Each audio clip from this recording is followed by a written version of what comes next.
ਆਪ ਲਿਹੋ ਤੁਮ ਕਥਾ ਸੁਧਾਰੀ। ਸਤਨਾਮ ਸ੍ਰੀ ਵਾਹਿਗੁਰੂ ਸਾਹਿਬ ਜੀਓ। ਸਵਈਆ ਜੂੰ ਕਪਰੀ ਬਹੁ ਬਾਰ ਬਦੇ, ਸਿਰ ਰੁਖੇ ਬਡੇ ਨ ਲਹੀ ਚਕਨਾਈ। ਚੀਰਨ ਚੀਰ ਮਲੀਨ ਫਟੇ, ਤਨ ਸ਼ਾਦਨ ਪੀ ਨਹ ਹੋਹਿ ਸਬਾਈ।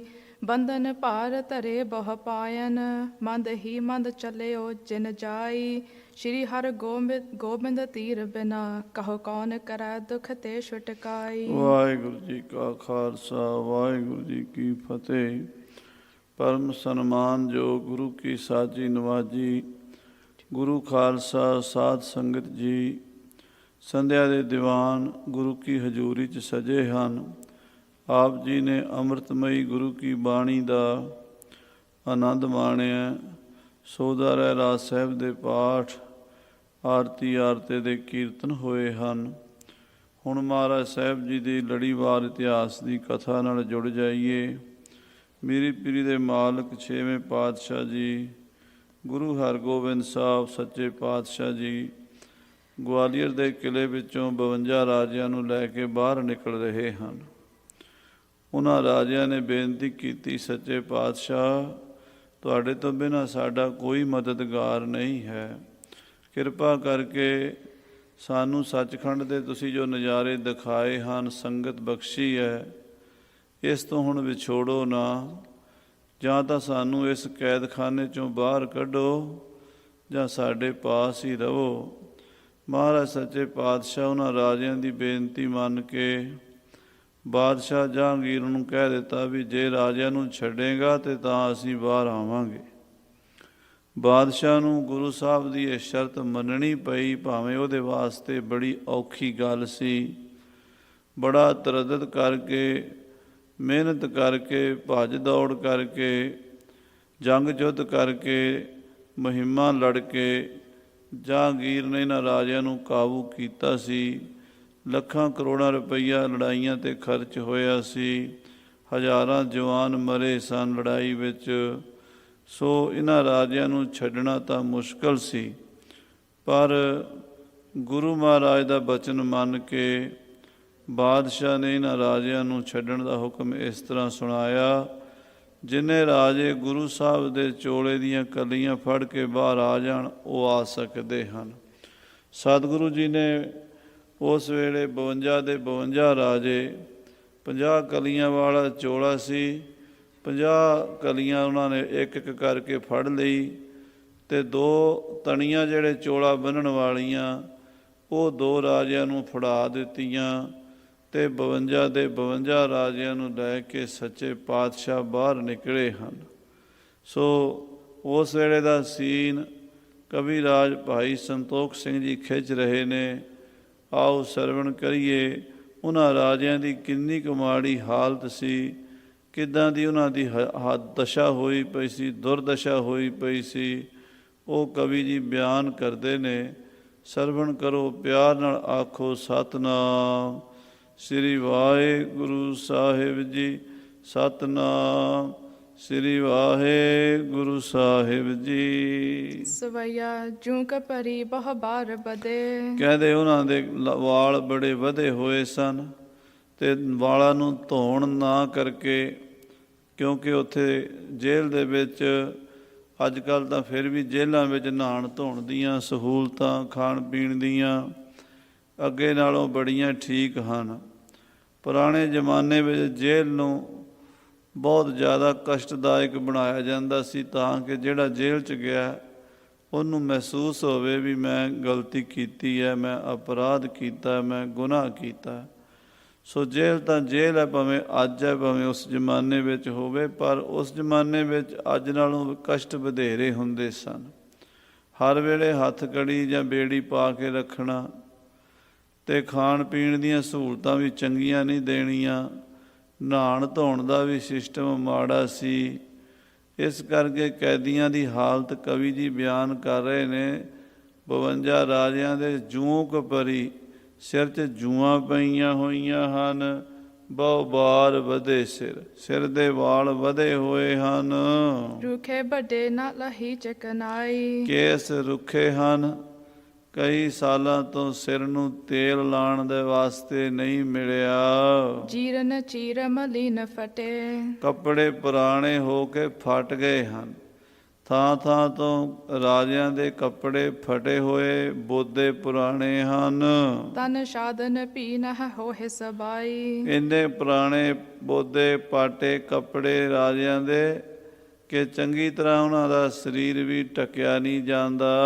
ਬੰਧਨ ਭਾਰ ਧਰੇ ਬਹੁ ਪਾਇਨ, ਪੈਰਾਂ ਨੂੰ ਬੇੜੀਆਂ ਪਾਈਆਂ ਹੋਈਆਂ ਨੇ, ਹੱਥਾਂ ਵਿੱਚ ਹੱਥ ਕੜੀਆਂ ਨੇ, ਗਲਾਂ ਵਿੱਚ ਲੋਹੇ ਦੇ ਤੋਕ ਕੜੇ ਪਾਏ ਹੋਏ ਨੇ। ਮੰਦ ਹੀ ਮੰਦ ਚੱਲਿਓ ਜਿਨ ਜਾਈ, ਉਹਨਾਂ ਕੜਿਆਂ ਕਰਕੇ, ਬੇੜੀਆਂ ਕਰਕੇ ਤੇਜ਼ ਤੁਰ ਨਹੀਂ ਸਕਦੇ।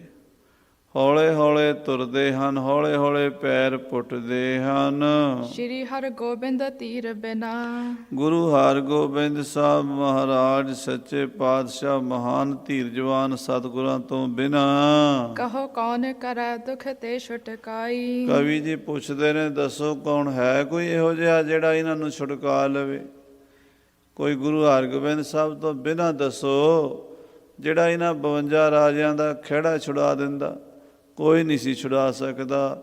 ਇਹਦਾ ਬੰਦੀ ਛੋੜ ਦਾਤੇ ਮੇਰੀ ਪੀਰੀ ਦੇ ਮਾਲਕ ਛੇਵੇਂ ਪਾਤਸ਼ਾਹ ਜੀ ਮਹਾਰਾਜ ਹੀ ਹਨ। ਦੇਸ਼ ਵਿਸ਼ੇਸ਼ ਕੋ ਰਾਜ ਖੁਸਿਓ, ਸਾਧ ਸੰਗਤ ਜੀ, ਜਿਨ੍ਹਾਂ ਦਾ ਸਾਰੇ ਦੇਸ਼ਾਂ ਦਾ ਰਾਜ ਖੁੱਸ ਗਿਆ, ਰਿਆਸਤਾਂ ਖੁੱਸ ਗਈਆਂ, ਇਲਾਕੇ ਖੋਲੇ ਜਹਾਂਗੀਰ ਨੇ। ਸੁਤ ਭਰ ਜਾ ਆਦ ਹੈਤੂ ਨਹਿ ਪਾਸੀ, ਉਹਨਾਂ ਦੇ ਬੱਚੇ, ਉਹਨਾਂ ਦੀਆਂ ਘਰ ਵਾਲੀਆਂ, ਰਾਣੀਆਂ, ਮਹਾਰਾਣੀਆਂ ਵਿਛੜ ਗਈਆਂ। ਕੋਈ ਸੱਜਣ ਮਿੱਤਰ ਦੋਸਤ ਪਾਸ ਨਹੀਂ ਰਿਹਾ। ਸਦਾ ਵਾਸਤੇ ਗਵਾਲੀਅਰ ਦੇ ਕਿਲੇ ਵਿੱਚ ਕੈਦੀ ਬਣਾ ਕੇ ਸਿੱਟ ਦਿੱਤੇ ਗਏ ਸਨ। ਦੀਹ ਮਹਾਦੁਰ ਗਿਓ ਬਡੋ ਡਡ, ਬੜਾ ਵੱਡਾ ਗਵਾਲੀਅਰ ਦਾ ਕਿਲਾ, ਬੜਾ ਮਜ਼ਬੂਤ ਕਿਲਾ, ਜਿਹਦੇ ਵਿੱਚੋਂ ਇਹਨਾਂ ਨੂੰ ਛੁਡਾਉਣ ਦੀ ਹਿੰਮਤ ਵੀ ਕੋਈ ਨਹੀਂ ਕਰ ਸਕਦਾ ਸੀ। ਜਾਏ ਨ ਕੋ ਗੱਡ ਮੈਂ ਬਲ ਰਾਸੀ, ਇਸ ਕਿਲੇ ਵਿੱਚ ਕੋਈ ਉੱਡ ਕੇ ਨਹੀਂ ਜਾ ਸਕਦਾ ਪੰਛੀ। ਇਸ ਕਿਲੇ ਦੇ ਆਲੇ ਦੁਆਲੇ ਸਖਤ ਪਹਿਰੇ ਲੱਗੇ ਰਹਿੰਦੇ ਸਨ। ਹੀਨ ਉਪਾਏ ਰਹੇ ਦੁਖ ਪਾਏ ਜੋ, ਕਹਿੰਦੇ ਇਸ ਕਿਲੇ ਦੇ ਵਿੱਚ ਬਿਨਾਂ ਉਪਾਅ ਦੇ ਬੇਵਸ ਹੋ ਕੇ ਵਿਚਾਰੇ ਰਾਜੇ ਦੁਖੀ ਹੋ ਰਹੇ ਸਨ। ਜੋ ਛੂਟਨ ਤੇ ਨਿਤ ਤਾਰ ਨਿਰਾਸੀ, ਤੇ ਸਦਾ ਲਈ ਇਹ ਆਸ ਲਾ ਦਿੱਤੀ ਸੀ ਵੀ ਅਸੀਂ ਕਦੀ ਛੁੱਟਾਂਗੇ। ਛੁੱਟਣ ਵੱਲੋਂ ਨਿਰਾਸ਼ ਹੋ ਚੁੱਕੇ ਸਨ। ਆਸ ਮੁੱਕ ਗਈ ਸੀ। ਹੁਣ ਤਾਂ ਇਹੀ ਨਜ਼ਰ ਆਉਂਦਾ ਸੀ ਸਾਰੀ ਜ਼ਿੰਦਗੀ ਇਸ ਕਿਲੇ 'ਚ ਰਹਿਣਾ ਹੈ, ਇਸੇ ਕਿਲੇ 'ਚ ਹੀ ਮਰਨਾ ਹੈ, ਇਸੇ ਕਿਲੇ 'ਚ ਹੀ ਸਾਡਾ ਸੰਸਕਾਰ ਹੋਵੇਗਾ। ਸਾਡਾ ਸਰੀਰ ਵੀ, ਸਾਡੀ ਲਾਸ਼ ਵੀ, ਮੁਰਦਾ ਡੈਡ ਬਾਡੀ ਵੀ ਬਾਹਰ ਨਹੀਂ ਜਾ ਸਕੇਗੀ। ਹਾਂਜੀ। ਸ਼੍ਰੀ ਹਰਗੋਬਿੰਦ ਧੀਰ ਬਿਨਾ, ਕਵੀ ਜੀ ਪੁੱਛਦੇ ਨੇ, ਦੱਸੋ ਗੁਰੂ ਹਰਗੋਬਿੰਦ ਸਾਹਿਬ ਵਰਗਾ ਕੋਈ ਹੈ ਦੁਨੀਆ ਤੇ? ਉਹਨਾਂ ਤੋਂ ਬਿਨਾਂ ਕੌਣ ਹੈ ਜਿਹੜਾ ਇਹਨਾਂ ਨੂੰ ਛੁਡਾ ਲੈਂਦਾ? ਹਾਂਜੀ। ਕਹੋ ਕੌਣ ਕਰੈ ਅਸ ਬੰਦ ਖਲਾਸੀ, ਦੱਸੋ ਖਾਂ ਕੌਣ ਹੈ ਜਿਹੜਾ ਇਹਨਾਂ ਦੀ ਇਸ ਤਰ੍ਹਾਂ ਬੰਦ ਖਲਾਸੀ ਕਰਾ ਲੈਂਦਾ, ਜਿਵੇਂ ਛੇਵੇਂ ਪਾਤਸ਼ਾਹ ਮਹਾਰਾਜ ਆਪਣੇ 52 ਕਲੀਆਂ ਵਾਲੇ ਚੋਲੇ ਨਾਲ ਕਰਾ ਰਹੇ ਹਨ। ਦੇਸ਼ ਵਿਦੇਸ਼ਨ ਜੀਤ ਭਲੇ, ਉਹ ਜਹਾਂਗੀਰ ਬਾਦਸ਼ਾਹ ਜਿਹਦਾ ਚੜ੍ਹਦੇ ਤੋਂ ਛਿਪਦੇ ਤੱਕ ਰਾਜ ਹੈ, ਦੇਸ਼ਾਂ ਵਿਦੇਸ਼ਾਂ ਨੂੰ ਜਿਸ ਨੇ ਜਿੱਤ ਲਿਆ ਹੈ। ਇੱਕ ਰਾਜ ਭਇਓ ਬੜ ਤੇਜ ਪ੍ਰਕਾਸ਼ੀ, ਚੁਗੱਤੇ ਮੁਗਲਾਂ ਦਾ ਰਾਜ ਇੱਕ ਛੱਤ ਰਾਜ ਹੋ ਗਿਆ ਹੈ। ਕਿੱਥੇ ਬੰਗਾਲ ਪੂਰਬ ਦੇ ਵਿੱਚ, ਤੇ ਕਿਤੇ ਪੱਛਮ ਦੇ ਵਿੱਚ ਕਾਬਲ ਕੰਧਾਰ, ਕਿਤੇ ਉੱਤਰ ਦੇ ਵਿੱਚ ਜੰਮੂ ਕਸ਼ਮੀਰ, ਤੇ ਦੱਖਣ ਦੇ ਵਿੱਚ ਕੰਨਿਆ ਕੁਮਾਰੀ ਤੱਕ ਵੱਡੇ ਵੱਡੇ ਰਾਜ, ਵੱਡੀਆਂ ਵੱਡੀਆਂ ਰਿਆਸਤਾਂ ਸਭ ਤੈਸ਼ ਨੈਸ਼ ਕਰ ਦਿੱਤੀਆਂ ਜਹਾਂਗੀਰ ਨੇ। ਨਾਹੇ ਰਹਿਓ ਅਵਨੀ ਤਲ ਕੋ ਅਸ, ਦੱਖਣ ਤੋਂ ਪੂਰਬ, ਦੱਖਣ ਪੂਰਬ, ਉੱਤਰ ਪੱਛਮ ਸਾਰੇ ਇਲਾਕਿਆਂ ਵਿੱਚ ਇਹੋ ਜਿਹੀ ਕੋਈ ਰਿਆਸਤ ਨਹੀਂ ਰਹੀ ਜੋ ਰਣ ਠਾਨ ਕਰੈ ਬਲ ਨਾਸ਼ੀ, ਜਿਹੜੀ ਜਹਾਂਗੀਰ ਦੇ ਦਿੱਲੀ ਦਰਬਾਰ ਦਾ ਮੁਕਾਬਲਾ ਕਰ ਸਕੇ, ਜਿਹੜਾ ਕੋਈ ਸਾਹਮਣੇ ਉਭਾਸਰ ਸਕੇ, ਕੋਈ ਬੋਲ ਸਕੇ, ਕੋਈ ਖੰਘ ਵੀ ਸਕੇ। ਇਹਨਾਂ ਨਾਲ ਕੋਈ ਯੁੱਧ ਕਰਕੇ ਜਿੱਤ ਜਾਵੇ, ਕੋਈ ਉਮੀਦ ਨਹੀਂ ਰਹੀ। ਰਾਜਸਥਾਨ ਦੇ ਰਾਜਪੂਤ ਰਾਜੇ ਹਰਾ ਦਿੱਤੇ। ਦੱਖਣ ਦੇ ਮਰੱਠੇ ਹਰਾ ਦਿੱਤੇ, ਪਹਾੜੀ ਰਾਜਿਆਂ ਤੋਂ ਈਨਾ ਮਨਾ ਲਈਆਂ, ਬੰਗਾਲ, ਮਗਧ, ਬਿਹਾਰ ਸਾਰੇ ਇਲਾਕੇ ਫਤਿਹ ਕਰ ਲਏ। ਦੀਹ ਵਧਿਓ ਤੁਰ ਕੇਸ਼ ਪ੍ਰਤਾਪ, ਜਹਾਂਗੀਰ ਦਾ ਪ੍ਰਤਾਪ ਸਾਰੇ ਪਾਸੇ, ਅਫਗਾਨਿਸਤਾਨ ਤੱਕ ਉਹਦੇ ਰਾਜ ਦੀਆਂ ਹੱਦਾਂ ਹਨ। ਗਹੇ ਰਿਪਤਾਹਿ ਨ ਸ਼ੋਰਨ ਆਸੀ, ਕਹਿੰਦੇ ਕੋਈ ਦੁਸ਼ਮਣ ਉਹਦੇ ਸਾਹਮਣੇ ਖੰਘ ਨਹੀਂ ਸਕਦਾ। ਉਸ ਬਾਦਸ਼ਾਹ ਜਹਾਂਗੀਰ ਨੇ ਇਹ 52 ਰਾਜੇ ਕੈਦ ਕੀਤੇ ਸਨ। ਕੋਈ ਨਾ ਰਾਜਿਆਂ ਨੂੰ ਛੁਡਾ ਨਹੀਂ ਸੀ ਸਕਦਾ ਜਹਾਂਗੀਰ ਕੋਲੋਂ। ਸ਼੍ਰੀ ਹਰਗੋਬਿੰਦ ਤੀਰ ਬਿਨਾ, ਧੰਨ ਗੁਰੂ ਹਰਗੋਬਿੰਦ ਸਾਹਿਬ, ਧੰਨ ਗੁਰੂ ਹਰਗੋਬਿੰਦ ਸਾਹਿਬ, ਮੀਰੀ ਪੀਰੀ ਦੇ ਮਾਲਕ 6ਵੇਂ ਪਾਤਸ਼ਾਹ ਤੋਂ ਬਿਨਾ। ਕਹੋ ਕੌਣ ਕਰੈ ਅਸ ਬੰਧ ਖਲਾਸੀ, ਦੱਸੋ ਕੌਣ ਹੈ ਜਿਹੜਾ ਇਹਨਾਂ ਦੀ ਬੰਦ ਖਲਾਸੀ ਕਰ ਦਿੰਦਾ? ਕੌਣ ਹੈ ਜੋ ਛੁਡਾ ਲੈਂਦਾ ਇਹਨਾਂ ਨੂੰ? ਦੋਹਰਾ ਪਰਵਾਰਤ ਖਸ ਫਸ ਮਹਾ, ਇਸ ਤਰ੍ਹਾਂ ਮਹਾਰਾਜ 52 ਰਾਜਿਆਂ ਨੂੰ ਨਾਲ ਲੈ ਕੇ ਤੁਰ ਪਏ ਨੇ, ਕਿਉਂਕਿ ਚੋਲੇ ਦੀਆਂ ਕਲੀਆਂ ਨਾਲ ਨਾਲ ਹੁੰਦੀਆਂ ਨੇ। 50 ਕਲੀਆਂ ਵਾਲਾ ਚੋਲਾ ਹੈ, 2 ਅੱਗੇ ਤਣੀਆਂ ਹਨ। ਇੱਕ ਇੱਕ ਕਲੀ ਇੱਕ ਇੱਕ ਰਾਜੇ ਨੇ ਫੜੀ ਹੋਈ ਹੈ। ਇੱਕ ਦੂਜੀ ਦੇ ਨਾਲ ਫਸ ਫਸ ਕੇ ਤੁਰਦੇ ਹੌਲੇ ਹੌਲੇ। ਪੈਰਾਂ 'ਚ ਬੇੜੀਆਂ ਨੇ, ਅਜੇ ਬੇੜੀਆਂ ਖੁੱਲ੍ਹੀਆਂ ਨਹੀਂ। ਜਿੰਨਾ ਚਿਰ ਦਰਵਾਜ਼ੇ ਤੋਂ ਬਾਹਰ ਨਹੀਂ ਨਿਕਲਦੇ ਉਹਨਾਂ ਚਿਰ ਬੇੜੀਆਂ ਨਹੀਂ ਖੁੱਲ੍ਹ ਸਕਦੀਆਂ ਇਹਨਾਂ ਦੀਆਂ। ਜਿੰਨਾ ਚਿਰ ਅੰਦਰ ਰਹਿਣਾ ਬੇੜੀ ਲੱਗੀ ਰਹੇਗੀ। ਬੇੜੀਆਂ ਵੀ ਲੱਗੀਆਂ ਨੇ ਅਤੇ ਹੱਥਾਂ ਵਿੱਚ ਹੱਥ ਕੜੀਆਂ ਵੀ ਨੇ। ਬੜੀ ਮੁਸ਼ਕਲ ਨਾਲ ਚੋਲੇ ਦੀਆਂ ਕਲੀਆਂ ਘੁੱਟ ਕੇ ਫੜੀਆਂ ਹੋਈਆਂ ਨੇ। ਇੱਕ ਰਾਜੇ ਦੇ ਨਾਲ ਦੂਜਾ ਰਾਜਾ ਖਹਿ ਰਿਹਾ ਹੈ। ਖਸ ਖਸ ਕੇ ਖਹਿ ਕੇ ਆਪਸ ਵਿੱਚ ਤੁਰਦੇ ਨੇ ਹੌਲੇ ਹੌਲੇ।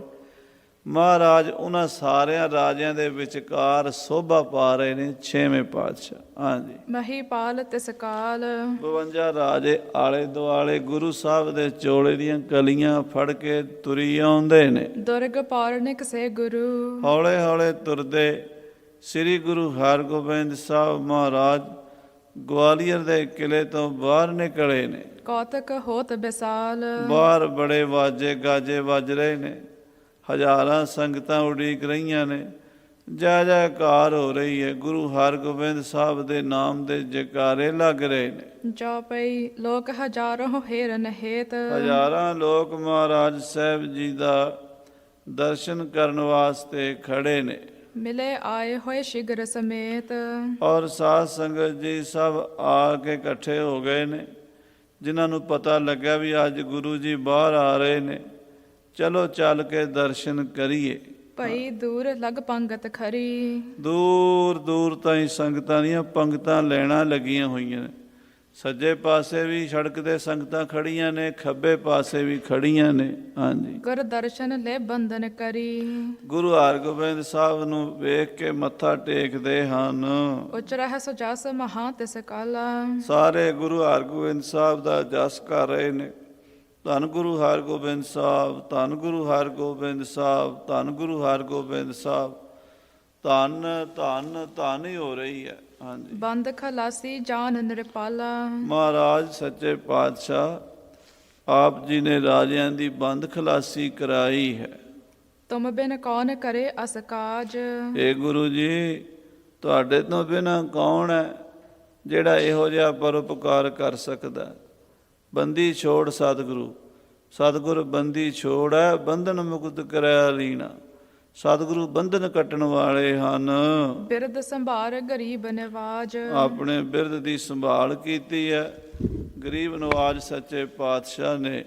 ਬਸਤਰ ਬਿਭੂਖਣ ਸ਼ਸਤਰ ਸਜੰਤੇ, ਮਹਾਰਾਜ ਬਸਤਰ ਸ਼ਸਤਰ ਪਹਿਨੇ ਹੋਏ ਹਨ।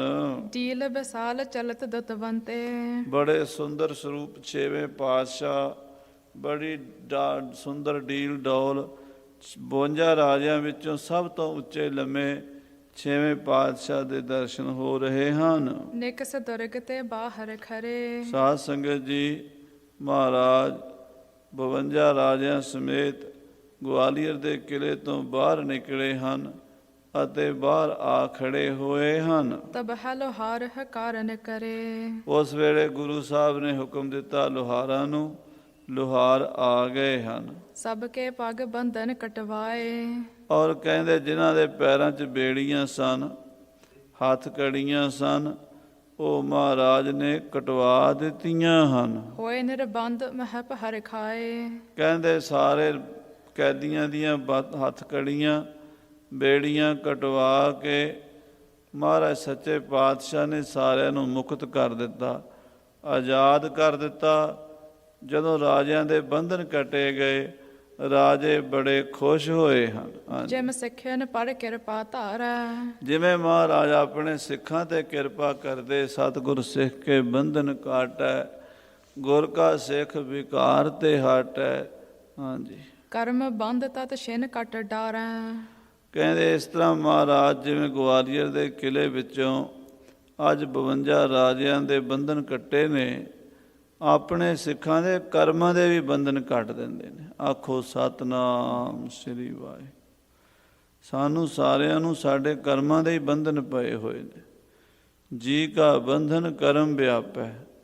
ਜੋ ਅਸੀਂ ਪਿਛਲੇ ਜਨਮਾਂ 'ਚ ਕੀਤਾ ਹੈ, ਜੋ ਅਸੀਂ ਇਸ ਜਨਮ 'ਚ ਕੀਤਾ ਹੈ, ਔਰ ਜੋ ਅਸੀਂ ਅੱਜ ਕਰ ਰਹੇ ਹਾਂ, ਜੋ ਅੱਗੇ ਕਰਾਂਗੇ, ਉਹ ਸਾਡੇ ਬੰਧਨ ਹਨ।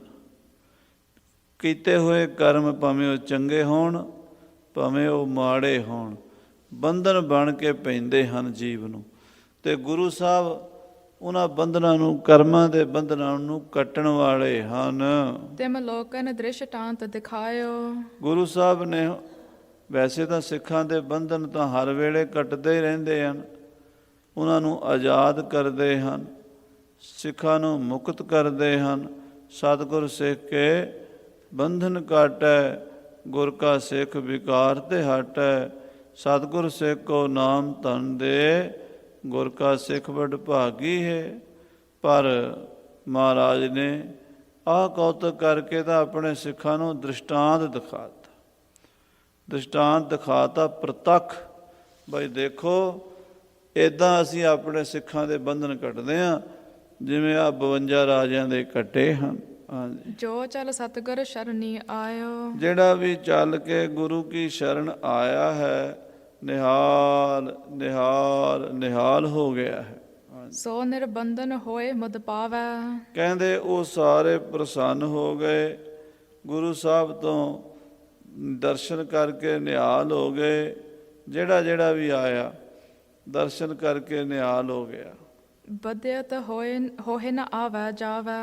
ਫਿਰ ਬੇਟੇ ਪੜ੍ਹੀ। ਬਦਿਅਤ ਹੋਏ ਨ ਆਵੈ ਜਾਵੈ।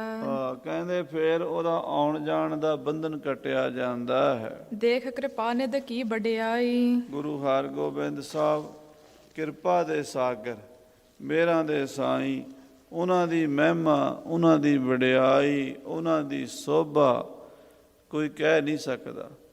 ਅੱਜ ਉਹਨਾਂ ਦੀ ਸੋਭਾ ਪ੍ਰਤੱਖ ਹੋਈ ਹੈ ਜਦੋਂ ਸਤਿਗੁਰੂ ਬੰਦੀ ਛੋੜ 52 ਰਾਜਿਆਂ ਨੂੰ ਲੈ ਕੇ ਗਵਾਲੀਅਰ ਦੇ ਕਿਲੇ ਤੋਂ ਬਾਹਰ ਨਿਕਲੇ ਹਨ। ਤਬ ਹਰਦਾਸ ਮੋਦ ਉਰ ਪਾਈ। ਉਹ ਜਿਹੜਾ ਜੇਲ੍ਹ ਦਾ ਦਰੋਗਾ ਸੀਗਾ, ਜਿਹਦਾ ਨਾਮ ਸੀ ਭਾਈ ਹਰਦਾਸ, ਗਵਾਲੀਅਰ ਦੇ ਕਿਲੇ ਦਾ ਦਰੋਗਾ, ਬੜਾ ਹੀ ਖੁਸ਼ ਹੋਇਆ, ਬੜਾ ਹੀ ਪ੍ਰਸੰਨ ਹੋਇਆ ਹੈ। ਰਹੋ ਸੰਗ ਮੈਂ ਨਾਹਿ ਨ ਤਿਆਗਾਂ। ਕਹਿਣ ਲੱਗਾ, ਗੁਰੂ ਜੀ ਹੁਣ ਮੈਨੂੰ ਵੀ ਨਾਲ ਲੈ ਕੇ ਚੱਲੋ। ਆਖੋ ਸਤਿਨਾਮ ਸ੍ਰੀ ਵਾਹਿਗੁਰੂ। 52 ਰਾਜੇ ਤਾਂ ਗੁਰੂ ਸਾਹਿਬ ਨੂੰ ਕਹਿੰਦੇ ਹੀ ਆ ਵੀ ਸਾਨੂੰ ਨਾਲ ਲੈ ਚੱਲੋ। ਉਸ ਕਿਲੇ ਦਾ ਦਰੋਗਾ ਕਹਿੰਦਾ ਮੈਂ ਵੀ ਨਾਲ ਹੀ ਜਾਣਾ, ਮੈਂ ਵੀ ਹੁਣ ਸੱਚੇ ਪਾਤਸ਼ਾਹ ਤੁਹਾਡੀ ਸੰਗਤ ਨਹੀਂ ਛੱਡਣੀ। ਸਫਲ ਜਨਮ ਗੁਰ ਸੇਵਾ ਲਾਗਾਂ। ਮਹਾਰਾਜ ਤੁਹਾਡੀ ਸੇਵਾ ਕਰਕੇ ਆਪਣਾ ਜਨਮ ਸਫਲਾ ਕਰਾਂਗਾ। ਫਾਦਰੀ ਚੰਦ ਹਰਦਾਸ ਹੇਰ ਕਰੁਣਾ ਨਿਦਾਨ। ਮਹਾਰਾਜ ਗੁਰੂ ਹਰਗੋਬਿੰਦ ਸਾਹਿਬ ਦੇ ਚਰਨਾਂ 'ਚ ਹਰਦਾਸ ਨੇ ਬੇਨਤੀ ਕੀਤੀ।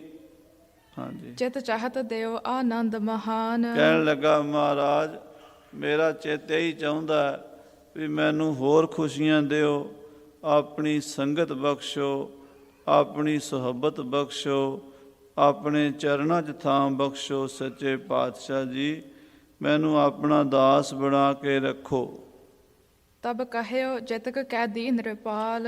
ਮਹਾਰਾਜ ਕਹਿਣ ਲੱਗੇ ਬਈ ਇਸ ਤਰ੍ਹਾਂ ਕਰੋ, ਜਿਹੜੇ ਰਾਜੇ ਕੈਦੀ ਹਨ ਸਭ ਲੇਹੋ ਸੰਗ ਅਬ ਪੰਥ ਚਾਲ। ਹੇ ਭਾਈ ਹਰਦਾਸ ਜੀ, ਇਹਨਾਂ 52 ਰਾਜਿਆਂ ਨੂੰ ਤੁਸੀਂ ਨਾਲ ਲੈ ਲਓ, ਤੇ ਤੁਸੀਂ ਹੌਲੇ ਹੌਲੇ ਚੱਲ ਕੇ ਦਿੱਲੀ ਆ ਜਾਓ। ਹਮ ਹਾਂਜੀ, ਤੇ ਸੋ ਜਦੋਂ ਹੋਏ ਕਰ ਪਿਆਨ। ਅਸੀਂ ਹੁਣ ਛੇਤੀ ਜਾਣਾ ਹੈ।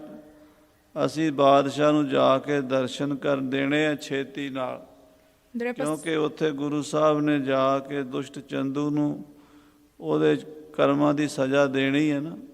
ਇਸ ਕਰਕੇ ਮਹਾਰਾਜ ਕਹਿੰਦੇ ਸਾਨੂੰ ਤਾਂ ਹੁਣ ਛੇਤੀ ਜਾਣਾ ਪਵੇਗਾ, ਦਿੱਲੀ ਜਾਣਾ ਪਵੇਗਾ।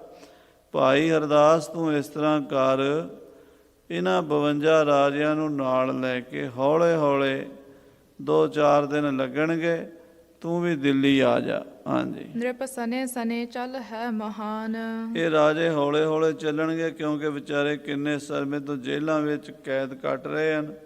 ਸਰੀਰ ਇਹਨਾਂ ਦੇ ਕਮਜ਼ੋਰ ਹਨ, ਇਹ ਸਫ਼ਰ ਛੇਤੀ ਨਹੀਂ ਮੁਕਾ ਸਕਦੇ, ਤੇ ਇਹ ਤੇਰੇ ਨਾਲ ਆ ਜਾਣਗੇ। ਹਾਂਜੀ, ਹਮ ਕਰਹਿ ਸ਼ੀਘਰਤਾ ਮਗ ਵਿਸਾਲ। ਅਸੀਂ ਹੁਣ ਛੇਤੀ ਨਾਲ ਜਾਣਾ, ਘੋੜੇ ਤੇ ਚੜ੍ਹ ਕੇ ਜਾਣਾ ਹੈ।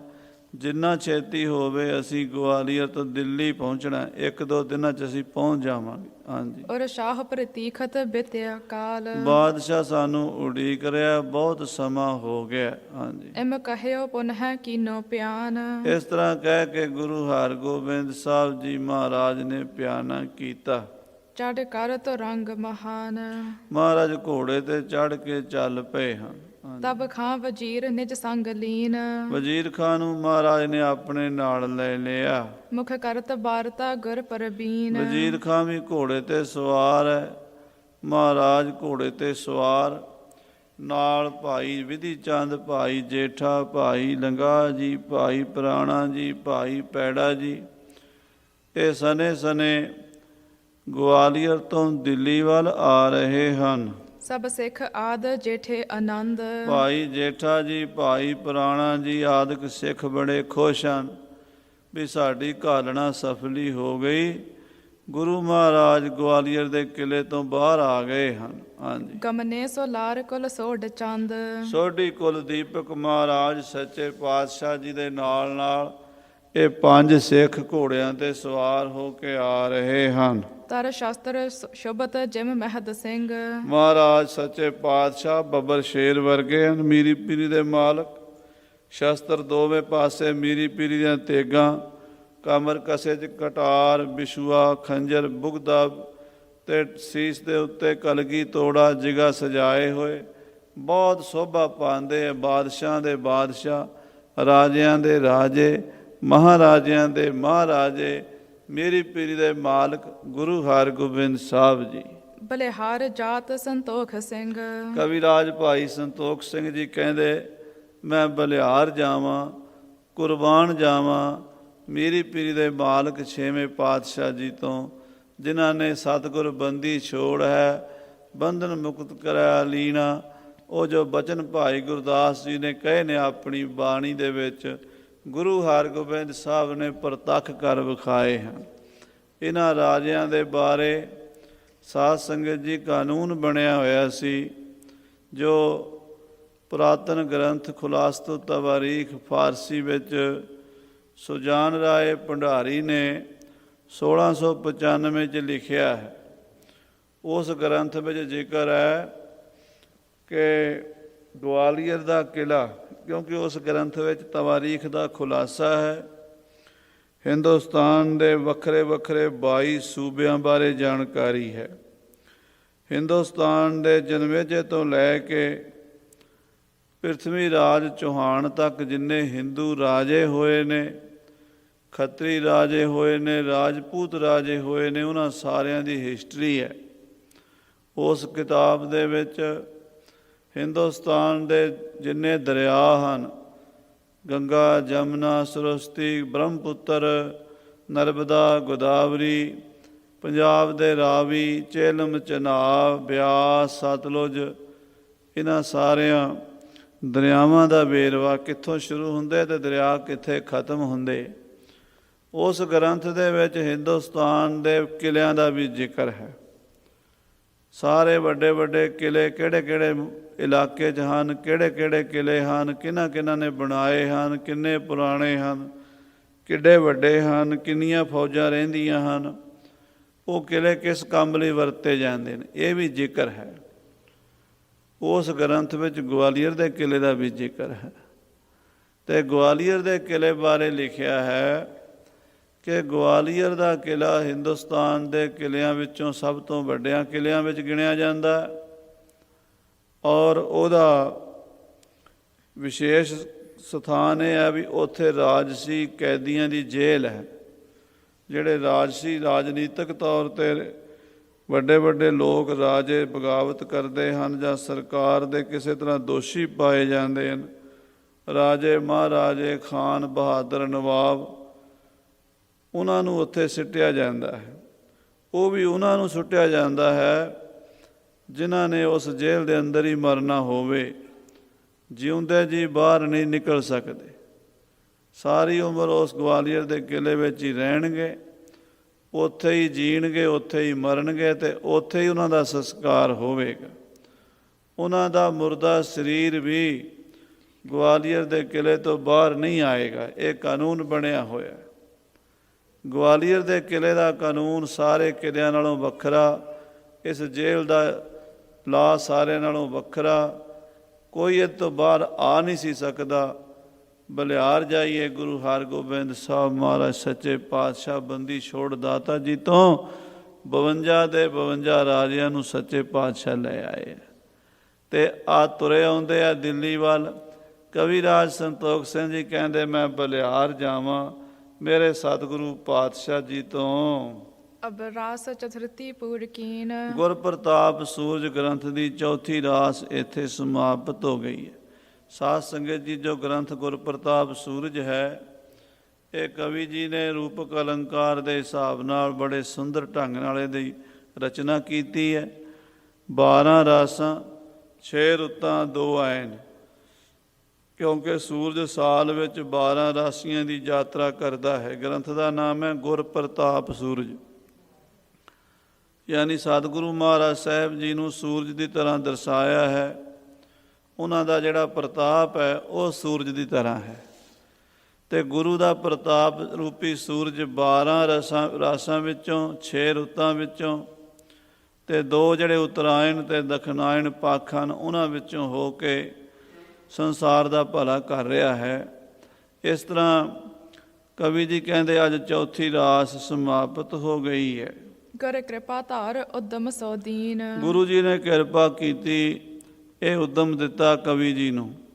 ਭਾਈ ਸਾਹਿਬ ਸੰਤੋਖ ਸਿੰਘ ਜੀ ਕਵੀ ਰਾਜ ਜੀ ਛੋਟੀ ਉਮਰ ਵਿੱਚ ਹੀ ਬੜੇ ਕਮਾਲ ਦੇ ਕਵੀ ਸਨ। ਮਹਾਂਪੁਰਸ਼ਾਂ ਤੋਂ ਸੁਣਿਆ ਹੈ ਕਿ ਇੱਕੋ ਸਮੇਂ ਮਹਾਰਾਜ ਕਲਗੀਧਰ ਪਾਤਸ਼ਾਹ ਨੇ 2 ਰਤਨ ਭੇਜੇ ਖਾਲਸੇ ਪੰਥ ਦੀ ਚੜ੍ਹਦੀ ਕਲਾ ਵਾਸਤੇ। ਉਹ ਕਿਹੜੇ ਸਨ? ਇੱਕ ਤਾਂ ਸ਼ੇਰੇ ਪੰਜਾਬ ਮਹਾਰਾਜਾ ਰਣਜੀਤ ਸਿੰਘ ਜੀ, ਦੂਸਰੇ ਸਨ ਮਹਾਕਵੀ ਕਵੀ ਰਾਜ ਭਾਈ ਸੰਤੋਖ ਸਿੰਘ ਸਾਹਿਬ ਜੀ। ਸ਼ੇਰੇ ਪੰਜਾਬ ਨੇ ਤਲਵਾਰ ਦੇ ਜ਼ੋਰ ਦਿਖਾਏ। ਖਾਲਸੇ ਦਾ ਰਾਜ ਤਿੱਬਤ ਤੋਂ ਲੈ ਕੇ, ਜੰਮੂ ਕਸ਼ਮੀਰ ਤੋਂ ਲੈ ਕੇ, ਪੰਜਾਬ ਤੋਂ ਲੈ ਕੇ ਸਿੰਧ ਬਲੋਚਿਸਤਾਨ 'ਤੇ ਜਾ ਕੇ ਕਾਬਲ ਦੀਆਂ ਕੰਧਾਂ ਤਾਈਂ ਕਾਇਮ ਕੀਤਾ। ਐਡਾ ਵੱਡਾ ਖਾਲਸਾ ਰਾਜ ਕਾਇਮ ਕਰਨਾ ਕੋਈ ਸੌਖੀ ਗੱਲ ਨਹੀਂ ਸੀ। ਆਪਣੀਆਂ ਮਿਸਲਾਂ ਖਿੰਡੀਆਂ ਪੁੰਡੀਆਂ ਇਕੱਠੀਆਂ ਕੀਤੀਆਂ 12 ਅਤੇ ਖਾਲਸੇ ਦਾ ਰਾਜ ਕਾਇਮ ਕੀਤਾ। ਜੇ ਖਾਲਸੇ ਦਾ ਰਾਜ ਸ਼ੇਰੇ ਪੰਜਾਬ ਕਾਇਮ ਨਾ ਕਰਦੇ, ਸ਼ਾਇਦ ਇੰਨਾ ਪ੍ਰਚਾਰ, ਇੰਨਾ ਜਾਹੋ ਜਲਾਲ ਜਿਹੜਾ ਪੰਥ ਦਾ ਅੱਜ ਦੇਖਦੇ ਹਾਂ ਨਾ ਨਜ਼ਰ ਆਉਂਦਾ। ਸੱਚਖੰਡ ਸ੍ਰੀ ਹਰਿਮੰਦਰ ਸਾਹਿਬ ਦੀ ਸੇਵਾ ਹੋਈ ਖਾਲਸੇ ਦੀ ਤੇਗ ਦੇ ਜ਼ੋਰ ਨਾਲ। ਫਰਾਂਸ ਅਤੇ ਇੰਗਲੈਂਡ ਦੀਆਂ ਸਰਕਾਰਾਂ ਵੀ ਝੁਕ ਗਈਆਂ ਸਨ। ਸੋ ਇਹ ਜਿਹੜਾ ਸ਼ੇਰੇ ਪੰਜਾਬ ਨੂੰ ਮਹਾਰਾਜ ਨੇ ਮਾਣ ਬਖਸ਼ਿਆ ਸੇਵਾ ਲਈ। ਜਿੱਥੇ ਭਾਈ ਸ਼ੇਰੇ ਪੰਜਾਬ ਮਹਾਰਾਜ ਰਣਜੀਤ ਸਿੰਘ ਨੇ ਤਲਵਾਰ ਨਾਲ ਸੇਵਾ ਕੀਤੀ, ਉੱਥੇ ਕਵੀ ਰਾਜ ਸੰਤੋਖ ਸਿੰਘ ਨੇ ਕਲਮ ਨਾਲ ਸੇਵਾ ਕੀਤੀ। ਕਲਮ ਕਿਰਪਾਨ ਇਹ ਦੋਵੇਂ ਵੱਡੀਆਂ ਤਾਕਤਾਂ ਹਨ। ਕਲਮ ਦੀ ਸੇਵਾ ਭਾਈ ਸੰਤੋਖ ਸਿੰਘ ਜੀ ਪਿੰਡ ਪਿੰਡ ਜਾ ਕੇ ਗੁਰੂ ਸਾਹਿਬਾਂ ਦਾ ਇਤਿਹਾਸ ਇਕੱਠਾ ਕੀਤਾ। ਗੱਲਾਂ ਕਰਨੀਆਂ ਬੜੀਆਂ ਸੌਖੀਆਂ ਸਾਧ ਸੰਗਤ ਜੀ। ਇੱਕ ਛੋਟੀ ਜਿਹੀ ਐਪਲੀਕੇਸ਼ਨ ਲਿਖਣੀ ਹੋਵੇ ਨਾ, 7 ਵਕੀਲਾਂ ਨੂੰ ਪੁੱਛਦੇ ਫਿਰਦੇ ਆ ਅਤੇ ਫਿਰ ਵੀ ਜਾ ਕੇ ਲਿਖੀ ਨਹੀਂ ਜਾਂਦੀ ਨਾ ਲੋਕਾਂ ਕੋਲੋਂ। ਅਤੇ ਇਹ ਨਿੰਦਾ ਜੇ ਗੰਗਾ ਯਾਨੀ ਆਪ ਨਾ ਦੇਹ ਚੁਰੂ ਭਰ ਪਾਣੀ। ਮੈਨੂੰ ਕਈ ਵਾਰੀ ਕਹਿੰਦੇ ਆ ਇੱਥੇ ਵੀ ਕਈ ਪ੍ਰੇਮੀ, ਇਹ ਗੁਰਪ੍ਰਤਾਪ ਦੀ ਕਥਾ ਬੰਦ ਕਰ ਦਿਓ। ਮੈਂ ਕਿਹਾ ਕਰ ਦਿੰਦੇ ਆ, ਸਾਨੂੰ ਗ੍ਰੰਥ ਹੋਰ ਲਿਆ ਦਿਓ, ਉਹਦੀ ਕਰ ਦਿਆਂਗੇ, ਸਾਨੂੰ ਕੀ ਕਥਾ ਹੀ ਕਰਨੀ ਹੈ, ਪਰ ਹੋਵੇ ਤਾਂ ਸਹੀ ਕੁਝ ਪੱਲੇ। ਕਵੀ ਰਾਜ ਭਾਈ ਸੰਤੋਖ ਸਿੰਘ ਜੀ ਦੀ ਦੇਣ ਸਾਧ ਸੰਗਤ ਜੀ, ਅਸੀਂ 100 ਜਨਮਾਂ 'ਚ ਨਹੀਂ ਦੇ ਸਕਦੇ। ਨਿੰਦਾ ਕਰਨੀ ਬੜੀ ਸੌਖੀ ਹੈ, ਤੇ ਇਹ ਨਿੰਦਾ ਜੇ ਗੰਗਾ ਆਨੀ। ਪਿੰਡ ਪਿੰਡ ਜਾ ਕੇ ਗੁਰੂਆਂ ਦਾ ਇਤਿਹਾਸ ਭਾਈ ਸਾਹਿਬ ਲਿਖਦੇ ਨੇ, ਸ੍ਰੀ ਗੁਰ ਕੋ ਇਤਿਹਾਸ ਜਗਤ ਮੈਂ, ਰਲ ਮਿਲ ਰਹਿਓ ਨਾ ਸਭ ਥਲ ਇੱਕ ਥਲ ਮੈਂ। ਕਹਿੰਦੇ ਗੁਰੂ ਸਾਹਿਬ ਦਾ ਇਤਿਹਾਸ ਖਿੰਡਿਆ ਪੁੰਡਿਆ ਸੀ। ਕੁਝ ਇਤਿਹਾਸ ਪਟਨੇ ਦੇ ਵਾਸੀਆਂ ਨੂੰ ਯਾਦ ਸੀ, ਅਤੇ ਕੁਝ ਇਤਿਹਾਸ ਨਨਕਾਣੇ ਦੇ ਵਾਸੀਆਂ ਨੂੰ ਯਾਦ ਸੀ। ਕੁਝ ਅਨੰਦਪੁਰ ਸਾਹਿਬ ਦੇ ਇਲਾਕੇ ਦੇ ਲੋਕਾਂ ਨੂੰ ਪਤਾ ਸੀ, ਕੁਝ ਹਜ਼ੂਰ ਸਾਹਿਬ ਰਹਿਣ ਵਾਲਿਆਂ ਨੂੰ ਪਤਾ ਸੀ। ਸਾਰਾ ਇੱਕ ਥਾਂ 'ਤੇ ਮਿਲਦਾ ਹੀ ਨਹੀਂ ਸੀ। ਕਵੀ ਜੀ ਤੋਂ ਪਹਿਲਾਂ ਦੱਸੋ ਕਿਹੜਾ ਗ੍ਰੰਥ ਹੈ ਜੇ ਜੋ ਸਾਰਾ ਇਤਿਹਾਸ ਇੱਕ ਥਾਂ 'ਤੇ ਇਕੱਠਾ ਮਿਲ ਜੇ? ਕੋਈ ਨਹੀਂ।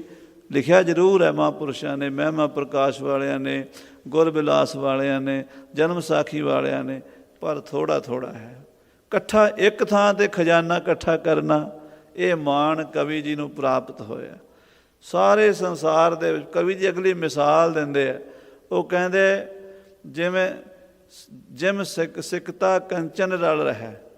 ਰੇਤ ਦੇ ਵਿੱਚ ਸੋਨਾ, ਉਹ ਜਦੋਂ ਸੁਨਿਆਰੇ ਕੰਮ ਕਰਦੇ ਆ ਨਾ, ਨਿੱਕੇ ਨਿੱਕੇ ਬਰੀਕ ਕਣ ਜਿਹੜੇ ਨੇ ਟੁੱਟ ਟੁੱਟ ਕੇ ਉਹਦਾ ਮਿੱਟੀ 'ਚ ਰੇਤ 'ਚ ਰਲ ਜਾਂਦੇ ਨੇ। ਉਹ ਜਿਹੜਾ ਸੁਨਿਆਰੇ ਦੀ ਦੁਕਾਨ ਦਾ ਕੂੜਾ ਹੁੰਦਾ ਨਾ, ਉਹ ਸਾਰਾ ਸੁਨਿਆਰਾ ਇਕੱਠਾ ਕਰਕੇ ਇੱਕ ਬਾਲਟੀ 'ਚ ਪਾ ਕੇ ਰੱਖਦਾ। ਸਾਲ ਪਿੱਛੋਂ ਨਿਲਾਮ ਹੁੰਦਾ। ਉਹਦੇ ਵਿੱਚੋਂ ਡਾਂਵਲਾ ਕਹਿੰਦੇ ਨੇ, ਜਿਹੜਾ ਉਹਦੇ ਵਿੱਚੋਂ ਉਹ ਰੇਤ ਵਿੱਚੋਂ ਸੋਨਾ ਕੱਢ ਲੈਂਦਾ। ਚੰਡੀ ਦੀ ਵਾਰ 'ਚ ਆਉਂਦਾ ਨਾ, ਰੇਤ ਵਿੱਚੋਂ ਸੋਨਾ ਡਾਵਲੇ, ਉਹ ਡਾਵਲਾ ਕੱਢ ਲੈਂਦਾ ਅਤੇ ਉਹ ਡਾਵਲਾ ਫਿਰ ਉਹਦੀ ਡਲੀ ਬਣਾ ਲੈਂਦਾ। ਕਵੀ ਜੀ ਨੇ ਥਾਂ ਥਾਂ 'ਤੇ ਜਾ ਕੇ ਨਾ ਗੁਰੂ ਸਾਹਿਬਾਂ ਦਾ ਇਤਿਹਾਸ ਇਕੱਠਾ ਕਰ ਕਰਕੇ ਅਤੇ ਆਹ ਡਲੀ ਬਣਾ ਕੇ ਸੋਨੇ ਦਾ ਬਿਸਕੁਟ, ਜਿਹਦਾ ਨਾਮ ਹੈ ਸ੍ਰੀ ਗੁਰਪ੍ਰਤਾਪ ਸੂਰਜ ਗ੍ਰੰਥ, ਸਾਡੇ ਸਾਹਮਣੇ ਪੇਸ਼ ਕਰ ਦਿੱਤਾ ਖਾਲਸਾ ਜੀ। ਇਸ ਗ੍ਰੰਥ ਤੋਂ ਬਿਨਾਂ ਸਾਡੇ ਕੋਲ ਹੋਰ ਕੋਈ ਸੋਮਾ ਨਹੀਂ। ਜਿਨ੍ਹਾਂ ਨੇ ਵੀ ਲਿਖਿਆ ਇਹਨੂੰ ਵੇਖ ਕੇ ਲਿਖਿਆ। ਜੇ ਭਾਈ ਸਾਹਿਬ ਭਾਈ ਵੀਰ ਸਿੰਘ ਜੀ ਲਿਖਦੇ ਗੁਰੂ ਨਾਨਕ ਚਮਤਕਾਰ, ਅਸ਼ਟਗੁਰ ਚਮਤਕਾਰ ਜਾਂ ਕਲਗੀਧਰ ਚਮਤਕਾਰ, ਉਹਨਾਂ ਦੀ ਬੜੀ ਵੱਡੀ ਦੇਣ ਹੈ ਭਾਈ ਸਾਹਿਬ ਵੀਰ ਸਿੰਘ ਜੀ ਦੀ। ਉਹ ਵੀ ਭਾਈ ਸੰਤੋਖ ਸਿੰਘ ਜੀ ਦੇ ਨਾਲ ਹੀ ਤੁਰੇ ਹੈ। ਇਹਨਾਂ ਨੂੰ ਵੇਖ ਕੇ ਲਿਖਿਆ। ਜੇ ਪ੍ਰਿੰਸੀਪਲ ਸਤਬੀਰ ਸਿੰਘ ਜੀ ਨੇ ਲਿਖਿਆ, ਉਹਨਾਂ ਨੇ ਵੀ ਸਤਿਗੁਰੂ ਜੀ ਦਾ ਇਤਿਹਾਸ ਇਸੇ ਗ੍ਰੰਥ ਦੇ ਆਧਾਰ 'ਤੇ। ਗਿਆਨੀ ਗਿਆਨ ਸਿੰਘ ਜੀ ਨੇ ਤਵਾਰੀ ਗੁਰੂ ਖਾਲਸਾ ਪਹਿਲਾ ਅਤੇ ਦੂਜਾ ਭਾਗ ਲਿਖਿਆ, ਉਹ ਵੀ ਇਸੇ ਗ੍ਰੰਥ ਦੇ ਆਧਾਰ 'ਤੇ ਲਿਖਿਆ। ਫਿਰ ਪ੍ਰੋਫੈਸਰ ਸਾਹਿਬ ਸਿੰਘ ਜੀ ਪ੍ਰਿੰਸੀਪਲ ਸ਼ਹੀਦ ਸਿੱਖ ਮਿਸ਼ਨਰੀ ਕਾਲਜ, ਉਹਨਾਂ ਨੇ ਵੀ 10 ਪਾਤਸ਼ਾਹੀਆਂ ਦਾ ਇਤਿਹਾਸ ਲਿਖਿਆ, ਉਹ ਵੀ ਗੁਰਪ੍ਰਤਾਪ ਸੂਰਜ ਨੂੰ ਵੇਖ ਕੇ ਹੀ ਲਿਖਿਆ। ਕਹਿਣ ਦਾ ਮਤਲਬ ਹੈ ਵੀ ਜਿੰਨਾ ਵੀ ਸਾਡੇ ਕੋਲ ਅੱਜ ਇਤਿਹਾਸ ਲਿਖਿਆ, ਥੋੜ੍ਹਾ ਵੱਡਾ ਛੋਟਾ, ਵਾਰਤਕ ਜਾਂ ਕਵਿਤਾ 'ਚ ਜਿੱਦਾਂ ਵੀ ਹੈ, ਉਹਦਾ ਮੁੱਖ ਸੋਮਾ ਸ੍ਰੀ ਗੁਰਪ੍ਰਤਾਪ ਸੂਰਜ ਗ੍ਰੰਥ ਹੈ। ਸੋ ਇਸ ਗ੍ਰੰਥ ਨੂੰ ਆਪਾਂ ਨਿੰਦ ਤਾਂ ਦਿੰਦੇ ਹਾਂ, ਪਰ ਇਹ ਕਿੰਨੀ ਮਿਹਨਤ ਨਾਲ ਬਣਿਆ। ਇਹਦੀਆਂ ਐਡੀਆਂ 14 ਜਿਲਦਾਂ ਨੇ, 14 ਵੋਲੀਅਮ ਨੇ।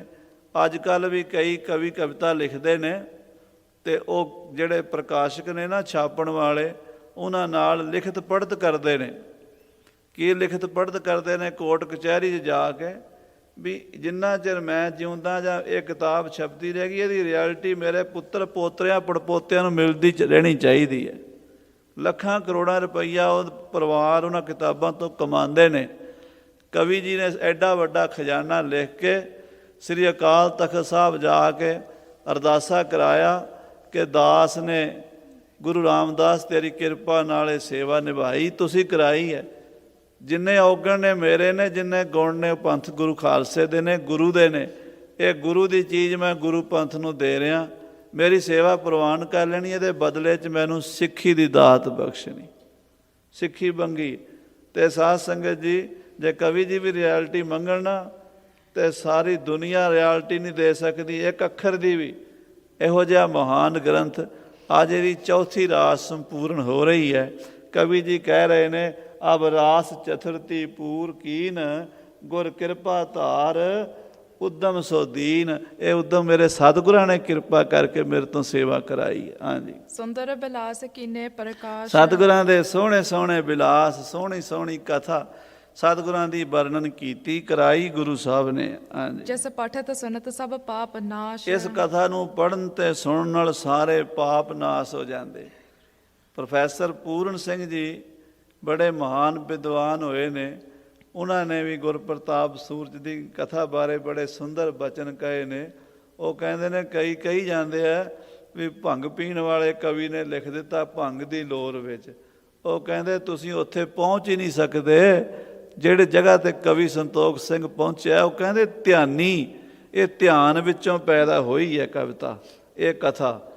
ਉੱਦਾਂ ਸੁੱਕੀਆਂ ਖੁਸ਼ਕ ਗੱਲਾਂ ਕਹਾਣੀਆਂ ਸੁਣਾਉਣੀਆਂ ਹੋਰ ਗੱਲ ਹੈ, ਜਿੱਥੇ ਪਿਆਰ, ਭਗਤੀ, ਨਾਮ ਰਸ, ਅੰਦਰ ਦਾ ਸੋਹਜ ਪ੍ਰਗਟ ਹੋਇਆ ਹੋਵੇ, ਗੁਰੂ ਦੇ ਪਿਆਰ ਦੇ ਚਸ਼ਮੇ ਫੁੱਟੇ ਹੋਣ, ਉਹ ਕਵਿਤਾ ਕਵੀਰਾਜ ਸੰਤੋਖ ਸਿੰਘ ਦੀ ਹੈ। ਸੋ ਅੱਜ ਪੂਰਨ ਹੋ ਰਹੀ ਹੈ।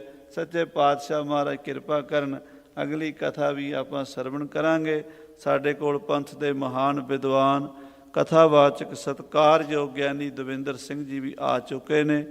ਆਉਣ ਵਾਲੇ ਸਮੇਂ ਵਿੱਚ ਉਹਨਾਂ ਨੇ ਗੁਰੂ ਚਰਨਾਂ ਨਾਲ, ਕਿਉਂਕਿ ਪ੍ਰੇਮ ਵਾਲੀ ਆਤਮਾ ਹਨ, ਮਹਾਰਾਜ ਸਾਹਿਬ ਜੀ ਦੇ ਅਸਥਾਨਾਂ 'ਤੇ ਸੇਵਾ, ਪੌਂਟਾ ਸਾਹਿਬ ਵੀ ਦਾਸ ਨੂੰ ਦਰਸ਼ਨ ਹੋਏ, ਅੰਬਾਲੇ ਵੀ, ਹੋਰ ਵੀ ਅਸਥਾਨਾਂ 'ਤੇ ਸੇਵਾ ਨਿਭਾਉਂਦੇ ਅੱਜ ਇੱਥੇ ਆਏ ਨੇ।